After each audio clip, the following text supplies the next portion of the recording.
10 محرم نا جمعے والے دن تھی، تو امام حسین کربلا میں باہر نکلے تو آپ نے فرمایا اتمام حجت کر دوں، کوئی یہ نہ سمجھے کہ مجھے تو پتہ ہی نہیں چلا، غلطی سے تیر لگ گیا امام حسین کو۔ آپ نے فرمایا مجھے بتاؤ تو صحیح مجھے کیوں شہید کر رہے ہو؟ کوئی نہ بتا سکا تو امام حسین نے فرمایا مجھے کیا ضرورت تھی مدینہ چھوڑ کے، مسجد نبوی چھوڑ کے آتا، میں تو اس لیے آیا ہوں کہ جس کو تم نے حکمران بنایا وہ شرابی ہے۔ کون ہے؟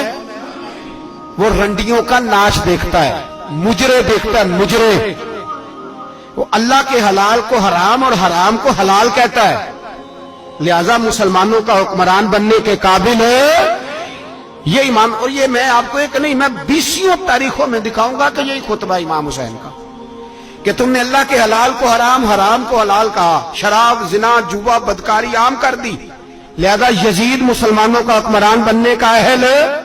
امام حسین خطبہ دے رہے ہیں تو یزید کی فوج سے نا لشکر آوازیں دینے لگا، کیا بلا؟ کہنے لگے حسین جلدی کرو، یا بیعت کرو یا جنگ کرو، دیر نہ کرو، ہمارا جمعہ لیٹ ہو رہا ہے۔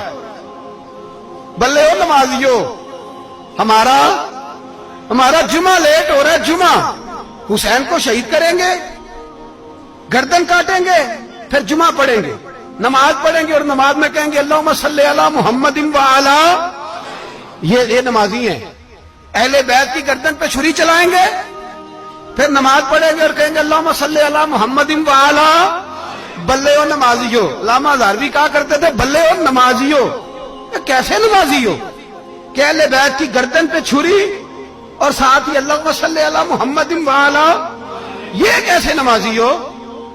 یہ آج پوری دنیا کا حکمران اللہ ماشاءاللہ اسی طرح کا نمازی ہے۔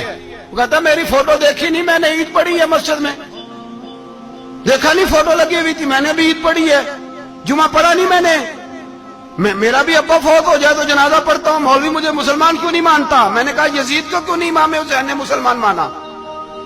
وہ تو دمشق کی جامع مسجد کا خطیب تھا۔